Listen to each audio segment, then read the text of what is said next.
सकाळची वेळ आणि खानापूर तालुक्यात हे नेट्टूर असं गाव आहे, लक्षात घ्या. वीट भट्टीसाठी प्रसिद्ध आहे आणि वीट भट्टीसाठी तुम्ही हे काढताय ना, हे जाळण्यासाठी. कोण मालक? नाव कसं सर तुमचं? मग काय कसं काय दिसला हा साप?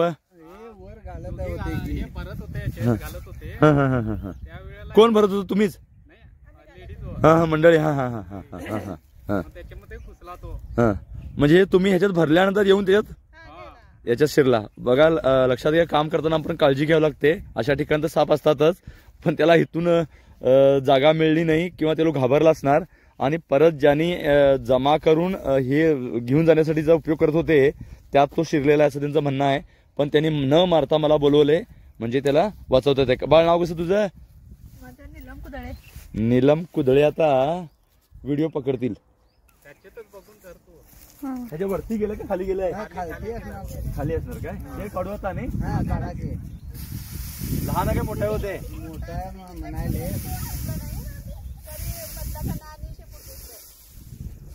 तुमची मुलं पण होती? तुम्ही एकट्याच होत्या? मग घाबरला? असं होऊ शकतंय, त्यासाठी काळजी घ्यायला पाहिजे. ती स्वतः कळत नाही, तुमच्या पायातनं सुद्धा पळून जातील. पण ते काय होत आहे, साप म्हणजे तुम्ही घाबरता एवढंच. आणि ते अगोदर बसलाच ना उंदरांच्या वाशेनं वगैरे. फक्त महिला काम करतायत, अगोदर येऊन बसला असणार आणि तो पण घाबरतोय. इथून तो सरळ याच्यात शिरला, लक्षात घ्या. नाही तर तो ए जरी नसला तरी पळून गेला असता किंवा यात थांबला असता.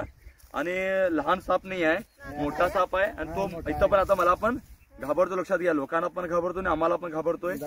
आणि गवतात पिंजरात वगैरे तो मॅच होतोय, लक्षात घ्या. आणि इथं तो माझ्या समोर आहे आणि नाग पण आहे, लक्षात घ्या. परत इकडे तोंड करण्याचा प्रयत्न करतोय, इकडे तिकडे पळण्याचा प्रयत्न करतोय. हे तुम्ही बघू शकता मोबाईल मध्ये. तो आम्हाला घाबरतोय, हे बघा.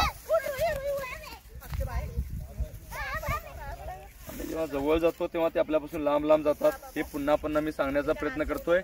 तुम्ही डोळ्यानं बघता, पण तुम्ही घाबरता ही वेगळी गोष्ट आहे. पण काम करताना काळजी घ्यायला पाहिजे, हेही महत्वाचं आहे. पण माणसाला मारणे त्यांचा हेतू नाही. तुम्ही कोणतंही काम, विशेषतः कामगार वर्ग, शेतकऱ्यांना क्षणोक्षणी त्यांचे साप असू शकतात. पण हेही आपल्याला केवढं घाबरतात हे नवीन सांगायला नको, लक्षात घ्या. यातून हा साप इथून शिरला. मी आता पकडण्यापूर्वी पण हे सांगत होतो की हा कदाचित तुमच्या पायातून पळून जाईल. चावणे मारणे लोकांना असा जर उद्देश असला असता सापांचा तर शेताला गेले लोक परत आले नसते, असं मी नेहमी म्हणतो. त्यामुळे तुम्ही जेवढं घाबरता तेवढं घाबरण्याची गरज नाही आहे.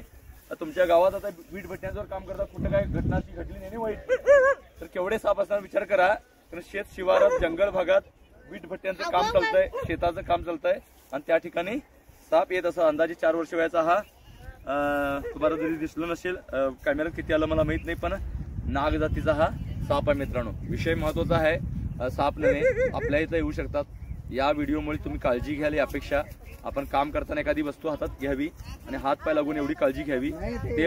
ते मात्र आपल्यापासून लांब जातात आणि कधी कधी रागीट अटॅक करू शकतात. पण त्यांना तुम्ही काहीतरी म्हणजे हात लागला, पाय लागला तर ते घाबरून तुम्हाला मारणे त्यांचा उद्देश नाही, एवढं जरी कळलं तरी आपण सर्पाची जी भीती आहे ती कमी होऊ शकते.